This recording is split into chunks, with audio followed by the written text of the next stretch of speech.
Yo, quick little drive talk. Actually, this is gonna be a cool drive talk because of the drive talk in my truck again. I'm back in my truck. In my F-150. So, we're happy, right? But we're still gotta put in the work. So, and today's Sunday, right? So I had to work on a Sunday, nothing major. I had to go to my 9 to 5. My day off was yesterday, Saturday. So today is Sunday. I already did my weekly chart up at work, right? Because I get computers at work, so I get to do that at work. But what I wanted to talk about was, obviously I'm grateful that I got my truck back, and I think I had talked about it in a couple videos before, right? But today's drive talk is mainly just about how I'm grateful, man. I'm grateful that I get to work. I'm grateful that right now I saw a GTR. Look, and as I say that, Mustang Coyote pulls up, right? Right now I saw a badass fucking GTR, and behind it was a Ford Raptor, right? Every vehicle that I want, just passing by. It's a reminder that I need to continue to work, and I need to continue to work hard, and I need to continue to not quit, no matter how hard it fucking gets, man. Because sometimes it does get fucking difficult, but guess what? It's supposed to be difficult. Anything with value, it's difficult to obtain, or else it wouldn't have any value. That GTR I just saw, that shit's worth like 160, 150. You could probably get a cheap one for like 80K. But obviously I want the best of the best, right? I want to live life in abundance. I will live life in abundance. And that's getting the GTR 2024, the Nismo. That's literally the top of the top, the best of the best, the cream of the crop. But obviously I have to work for it. I have to earn it. There goes that fucking beeper again. I miss that beep too, right? So my truck is not the newest, but it does have a brand new engine. Not brand new, but new to me, right? With less miles than the other one I had. I'm not walking. I'm not borrowing my brother's truck anymore, right? Just for this, I'm grateful. There's somebody out there, man, who is there. I'm not talking loud because there's somebody walking by right there. You saw? I didn't want them to hear me. I feel awkward when people hear me talk on the phone. It just feels awkward. I'm not a fucking YouTuber, right? So it feels there's somebody out there walking just like that person who wishes that they were in a car, in a truck, just like mine. So I gotta be grateful for it. And then again, to them, they're walking, right? But somebody else is watching them. They're on a wheelchair, or they don't have a leg, or they're in those things, the peg sticks, right? The things that you need help to walk, and they wish that they were. And that person, whoever that is, they wish that they had the ability to walk, right? And it's not a fucking sin. I remember Billy Carson talking about this in his gratitude video. It's not a fucking sin to be able to walk, and obviously it's not a sin to have a car or a truck, and it's not a sin to have a nice car like a GTR. But what it is a sin to not be grateful for it, man. I'm grateful right now that I'm alive. I'm grateful that I get to go to work. I'm grateful that I'm struggling right now, because this struggle is not forever. I remember reading in a Mayweather's shirt, tough times, they don't last. Tough people do, right? You gotta remain tough. You gotta remain strong. And how do you remain strong? By obviously getting your physical body strong, which is what I'm about to go do. I just got out of work, but guess what? I'm about to go right back to work, and it's fucking sunny. Look, the sun is out. Everybody's partying, everybody's drinking. I don't know if you guys can see the sun. There's not a fucking cloud in the sky. Nobody wants to work out outside right now, but guess what? And I don't want to do it, but I'm still gonna fucking do it. That's what gives me strength. And right now, recording this even gives me more strength. It gives me more power, right? I don't know who's listening to this. I don't know if my kid is listening to this. I don't know if I've passed already and you guys are listening to this, right? I miss you guys and I love you guys. And that's why I'm doing it, to show you guys that even if I'm not here no more, this video's here, right? Peace and love to anybody. Oh, what the fuck am I saying? Peace and love already. Today I'm gonna work out back. I'm gonna work out shoulders. You hear that? That beautiful V8 sound? Back, shoulders, some jump rope, and we'll hit some abs in there. We'll hit some abs, right? To end the week right, or start the week right? Because to me, today is the start of the week. It's Sunday, but it's the start of the week. It's the start of a brand new week, right? Monday, it's obviously the market opens today, so that's why I believe the what's it called? the week starts today, at least for me, right? So we're gonna record that workout. We're gonna probably post that after the drive talk, and I might go over some trades, right? Actually, not might. I will go over some trades, right? Because that's my purpose. That's my craft. That's my skill right now that I'm mastering. So I will put it's mainly the weekly outcome. And I'm actually in a trade, a USD CAD trade. So I'll actually post that. I'll post the USD CAD trade or the update, because I think I posted a drive talk about that exact trade previously.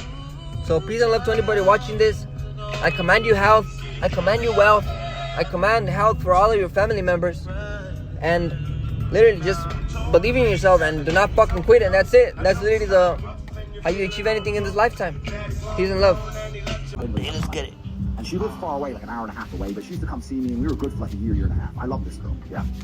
And she finished ballet school. She started dancing in clubs in London. She couldn't get any ballet work, so surprise, who fucking gets ballet work, right? So she ends up doing like dancing, not stripping, but like dancing in the club, So now she's around all the London money every day. She's out dancing all the time. She's up late every night. She doesn't want to drive an hour and a half to come see me. None of this shit. So we're kind of falling apart a little bit. And she ended up talking to someone famous, David Hay. I don't know who he is, he's a boxer. So David Hay starts texting this bitch, right? Back and forth today. So anyway, when I finally saw her again, she was like, we had an argument. She's like, well, you think you're a fighter, this guy, that guy, this guy, that guy. I'm like, look, if you're gonna go fuck idiots, at least do it for money. And she's like, what do you mean? I was like, well, if you're gonna go fuck idiots, at least get paid, because they don't give a fuck about you. If you're gonna play this game, at least do it for money. Right. So I had this argument with her back and forth, and I explained to her that these men are just gonna use you. If you're gonna do it, at least get paid. And when she left the house, Tristan said, why are you telling her to fuck other dudes? I'm like, no, I'm just understanding that in my chess position, I've lost this game. Right. The game is done now. Just sooner or later, she's out. All we do is argue. She's in the club every night. I'm just trying to say, before she leaves, maybe I can get a little bit of money. Yeah. But it's the queen sacrifice, right? Right. We broke up 3 months later. I don't know if she fucked him or not, or who she fucked. I don't know. I never spoke to her since.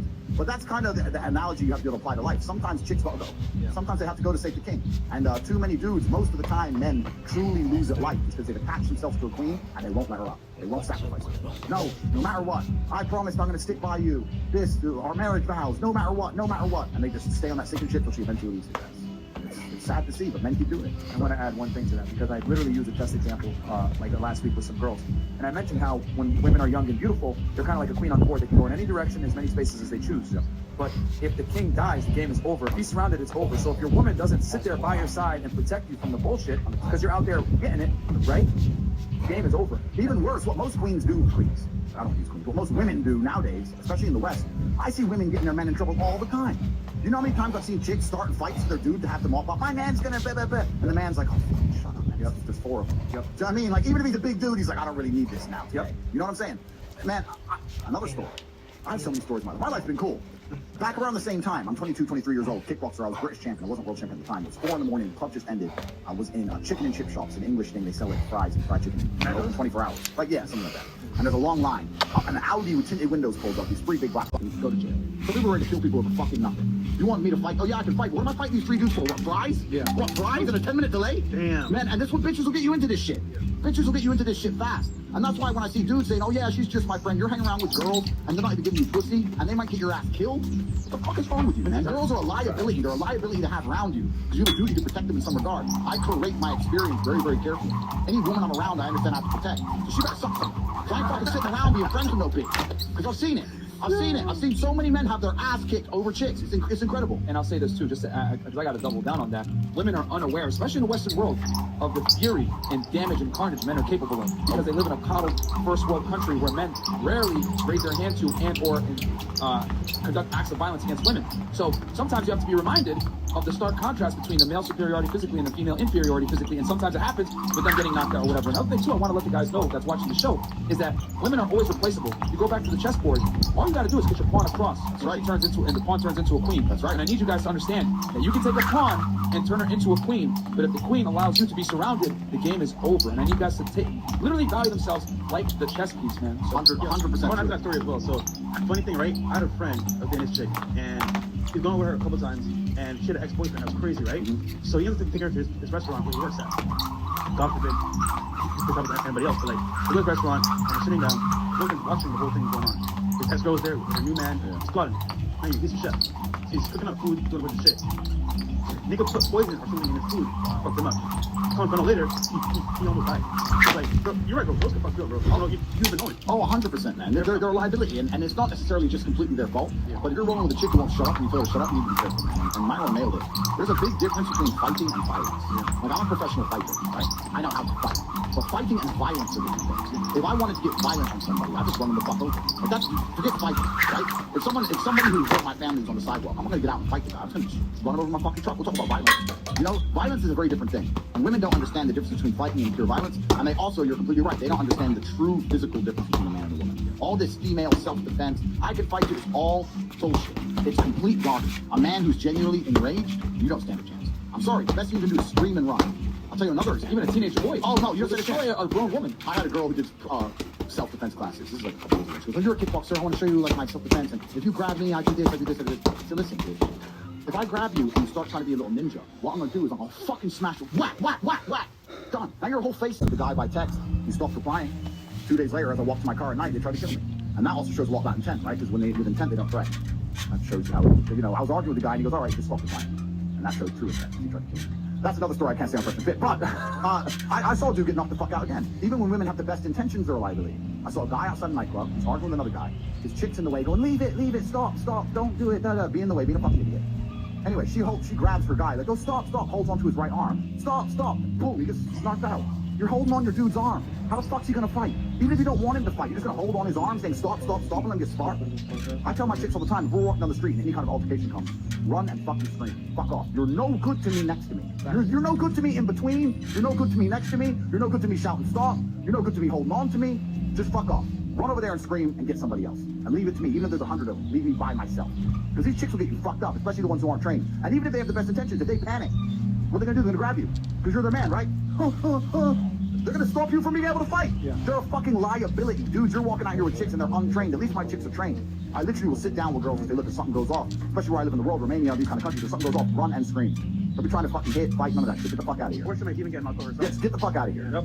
So it's... Man. All right, so I'll read these real quick. I hope you guys enjoyed the fucking high IQ conversation. Keep 6 archives. Mind match Perspecat. You know what? This is your father's This right? is my father's quote. Go ahead. Should I tell you the story quickly? Yeah, tell us the story on that one. All right, so I'm with my dad. My dad's a chess player, but he's also like a park hustler, right? So like we go to the parks and play chess against the other chess guys to make quick money. So we go in there and offer them ridiculous odds, like 3-1, 4-1, give them more time, whatever. And they sit down at the park and he busts them up. My dad was really good at chess, but he was ultra aggressive. So like grandmasters hated playing him. A few times he lost spectacularly because he went too hard, but there's some few times he had crushing victories, like just wrecked the grandmaster because he just went completely all out defenseless. He was like an attacking player. So I remember I was about 8 years old. I told this story on my Take Speech, my YouTube channel. I was about 8 years old. Yeah, I read it and I was like, that's definitely your father's Yeah. I was about 8 years old. And my dad, even when he was still alive, because I only speak English, right? Even though I live in Romania. And I said to my dad, do you think I should learn another language? And he turned to me and said, you even speak English. 15 What he meant is, most people don't, to me, actually get beat, right? He managed to get one of them and hold him tight and must have bit in his face. Because for whatever he bit, he had flesh in his mouth by the time the whole thing was done, right? So he bit something off. So there's blood everywhere. Anyway, the shopkeeper starts screaming, so he's gonna call the police. It kind of starts tussling, goes half outside. My dad manages to stay inside, the Mexican guys run off. My dad's covered in blood, his head's cut. He bit that guy's, I think he bit the guy's lip off. There's blood all down the face, and he's absolutely covered in blood, he's drenched in blood. And I'm standing by the drinks cabinet, still just standing there. So he told me to run, so what the fuck are you gonna run at 7-Eleven? So I'm just standing by the drinks cabinet. He said, son, so I came over there, and my dad's standing there, he talked to the shopkeeper. The shopkeeper was Korean, saying, it wasn't your fault, blah, blah, blah. Anyway, police come, and the police look through the CCTV, they see that my dad fought all these guys off. And the police officer said, so what's your job? What do you do? He was taking the statement. My dad said, I'm a chess player. And the police officer said, chess player? Maybe you should be something else. And my dad replied, my unmatched perspicacity, coupled with sheer indefatigability, makes me a feared opponent in any realm of human endeavor. This is all right in the report. But what my dad was saying, unmatched perspicacity. Perspicacity is the ability to perceive, right? Perception. My unmatched perception. Indefatigability is the inability to become tired. So he's saying I have unmatched perception, and I never become tired, and that's why I'm a feared opponent in any realm of human endeavor. And I remember that quote from when I was 8 years old. Wow. That's a badass way to talk. I'm jealous to this day. People think I'm good on my podcast. That's how my dad just spoke through life. But he's just been rattled to the brain. And that's how he gives up police report. Like, Powerful, man. That's powerful. Okay, there you go. There's a story on that one, man, from the late great Papa Tate. Yeah, you want to read that one? Yeah, my unmatched perspicacity coupled with sheer indefatigability makes me a feared opponent in any realm of human endeavor. Bam. Fantastic, man. Rest in peace to I your can't say father. that word. Tongue tied. Yeah, it's not easy. Michael D'Angelo, big fan of all you three. Andrew, question: if you had the opportunity to go on Joe Rogan podcast, would you Fresh and Fit? Would you ever have Rogan on your show? Yes. We will one day, man. Yeah, one day, yes. And then Andrew, I guess that's a yes or no. Yeah, I mean, why not? Yeah, sure. Yeah, I like Rogan. Simeon Panizzi, $50 Andrew, you still use the cherry emoji to dazzle the baddies on Insta. Your PhD course was 10 out of 10. PS, nobody likes us. We don't care. We don't care. You keep with the good work, fellas. Thank you. Wait, hold on. So when you give him a check, you put cherries? I put cherries. It's actually kind of crazy not to get political, but Americans, especially the conservatives, are constantly harping on about we don't want this to become a socialist country, and they call Europe socialist countries. But the tax rate in England is about the same as here, and there you get free health care, a free house if you're broke. But what do they give you in America? Nothing. They give you bombing countries. Stupid. So yeah. So we moved back over there. My And dad. Andrew is American for you guys that are I'm American. He's I'm American and he's British, guys. Yeah, so I'm half that. So my dad stayed here in America, so I lost my chess coach. And it's hard to stay dedicated and stay good without a coach, right? So for a long time, I played a bit of chess, I did a little bit back and forth, etc. And when I realized I needed probably 13, 14, I was missing all that time I spent playing chess. I was looking for something that was similar, and I ended up choosing fighting. I started with karate, I got a black belt in Shotokan, and I moved on to kickboxing, and I fought K1, and I had MMA fights as well. So to me, they're very, very similar. They're one-on-one. There's no luck involved.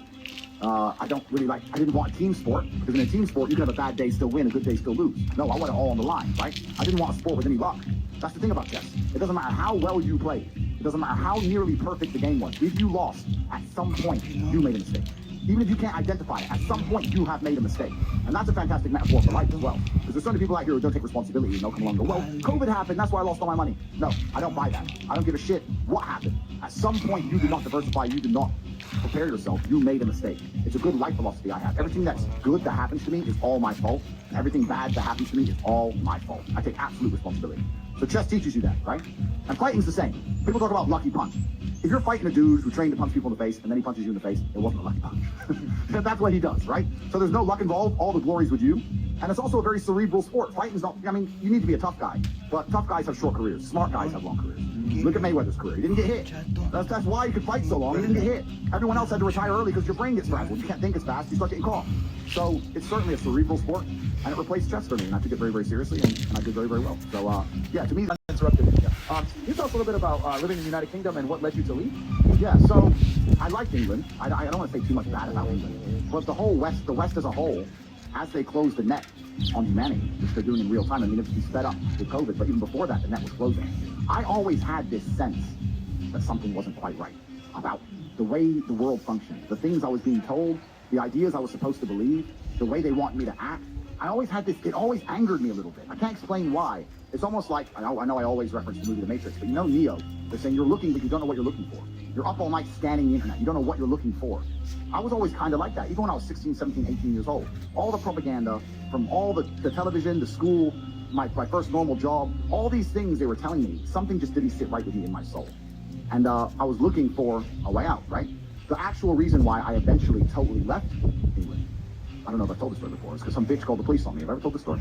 Not on our podcast. Please, Yeah, you please do. mentioned it. Okay, it's a long story. Well, we need some more vodka. Yeah, we need some more vodka. Get some vodka. I'll tell you a Yeah, story. vodka. I'll tell you some story. I'll tell you a story. Yeah, man, yo, that's very true, man. Like, chess embodies so many other things in life, guys. Like, these women are replaceable. Just get her to the other side of the board and she'll turn into a queen. But if you get surrounded and die, the game is over. I need you guys to value yourself the same fucking way. Hey, can you tell us that story? Yeah. All right. So let me set the scene.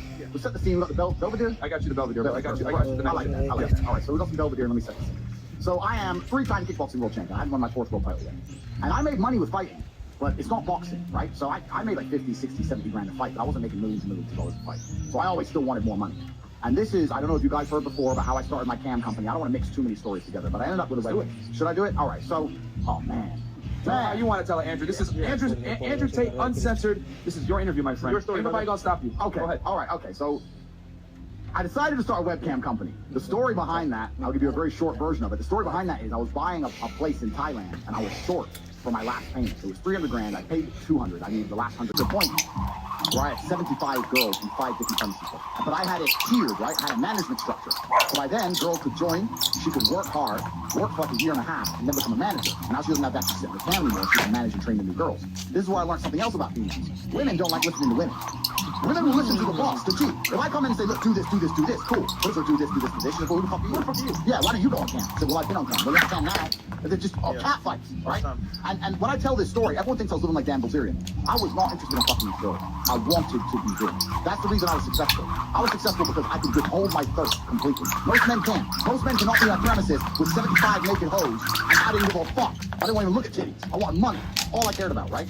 So when I had these 75 girls, I had a whole bunch of problems because I learned a bunch of lessons about women. Another lesson I learned is that women will cut off their nose to spite their face. They don't give a fuck. They'll ruin their own life to try and annoy you.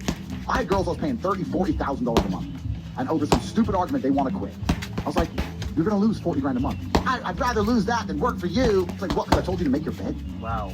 Like, you're an idiot. And they'd leave. And they'd always text you later and try to get their job back. But then you can't show weakness in front of the other chicks. If you let a chick come back who quit, then everyone may as well quit and come back. It's a wrap. It's a wrap. You can't. You have to be solid with it, right?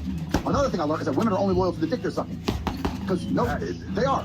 If any girl I was sleeping with worked her ass off and was cool, any girl who was a pure business arrangement and she had her own boyfriend on the side, they'd last maybe 3 weeks. Till their boyfriend would say, why are you working for this man? We can do this ourselves. Why don't you come do it with me? And she'd leave with that guy and they'd make no money. Because just like a podcast, how many people say to you, oh, I just start a podcast, easy.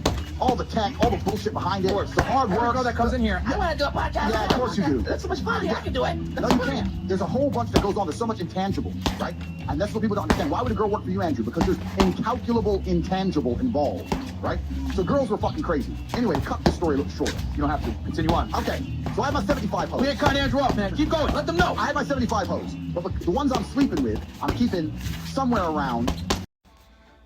Hello, ladies and gentlemen. I'm right here in the lab. Right.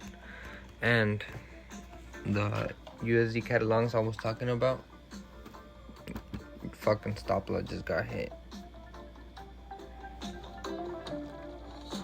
It gets real in the field. Stop-loss shit. Right? But why did it hit stop-loss? Right? Most people, when it hits stop-loss, obviously they just want to fucking look for another trade. But you gotta look. The reason first why I got into the trade, strong supply turned into strong demand and gave us a strong ass push to the upside. How many pips was that? 100, like 115 pips to the upside. So look, price was testing it. This was on Friday. I got into this trade on Friday.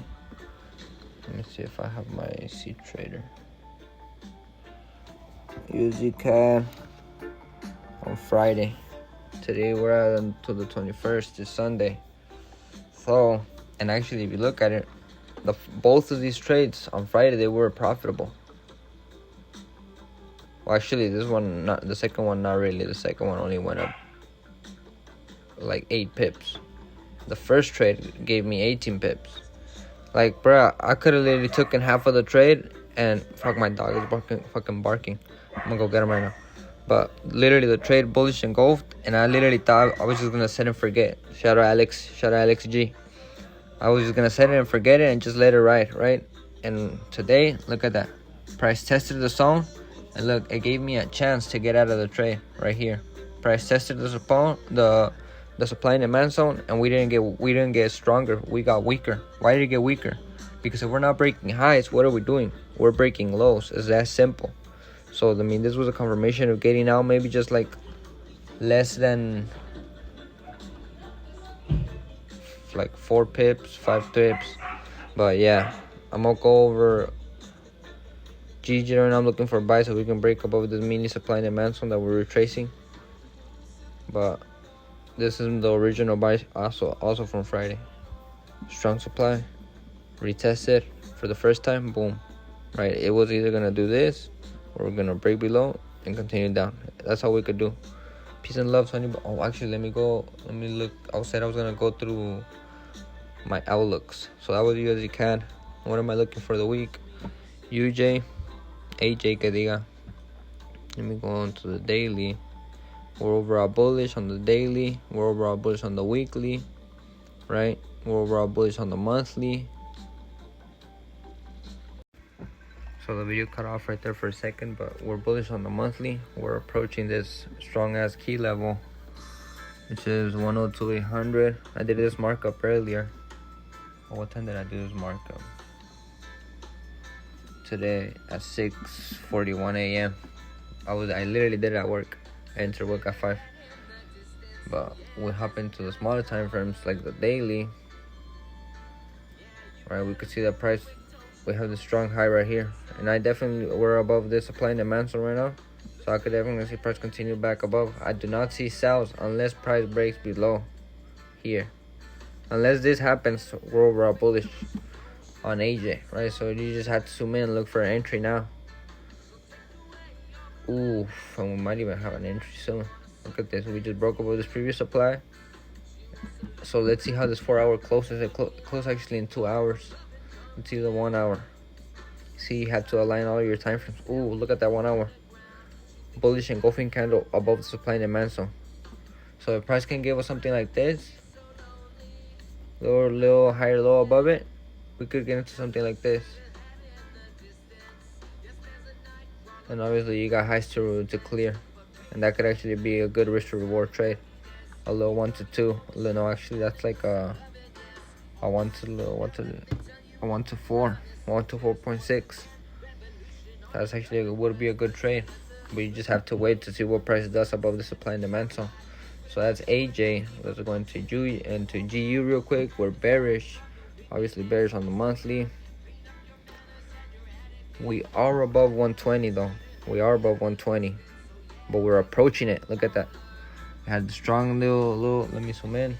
Where that's on the weekly, respecting this bearish trend.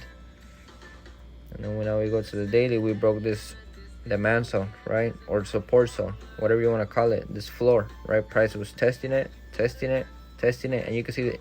I mean, the second test was strong, but the third test, it was weak. It was already telling us that, okay, we're not buying. If we're not breaking highs, then what are we doing? We're breaking lows. Shout out halt. And what did we do? Bearish engulfing below the zone for the first time since December. So since last year we broke, and this happened last week. Bearish engulfing candle, and boom, we started melting. Look at that. And we just closed another bearish engulfing candle. So what does that mean? Look at that. And now we hop into the 4 hour. We hop into the 4 hour, into the 1 hour. Look at that. The same thing over here happened right here. Look. Mini floor broke bearish engulfing. So what are we expecting? A lower high below it. So I'm looking for an entry there possibly. Now let's go to the video cut off again, but let's go now to I think we had gone over GJ. Literally the same thing as AJ, waiting for price to get to this supply and demand zone, and I even have an alert here already waiting. So either if we break below, sells. If we retest, buys. Literally had the same thing, but that's higher time frame.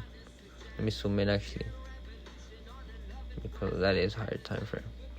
So that other one, the one that I had said first, is more like a smaller time frame trade if we can break above. But that's only if we can break above. Right now it's looking like it's gonna continue down and stop me out, the original trade. So let's go now to USD CAD. I did go over SPX, but USD CAD I already did. You see, I'm already forgetting. But SPX, we were overall bearish as well. Yup. See, we were overall bullish, and now we're bearish. Huge meltdown, and this is an all-time high. This is an all-time high, just like gold. They're creating all-time highs, but look at this. Overbought. But like, price is not even giving entries right now. It's just melting. Look at that one on the weekly. Bearish engulfing candle. Right, we're just melting. So maybe if something like this could happen, we could melt. But then again, 47.95 is a strong zone. So maybe this could happen. We still melt for this. Right, that could be the overall higher low, because we're overall bullish, right? If we started from the bottom over here, we're bullish, bro. There's no reason to be selling. If we're bullish, that could literally just be another higher low to continue creating more all-time highs.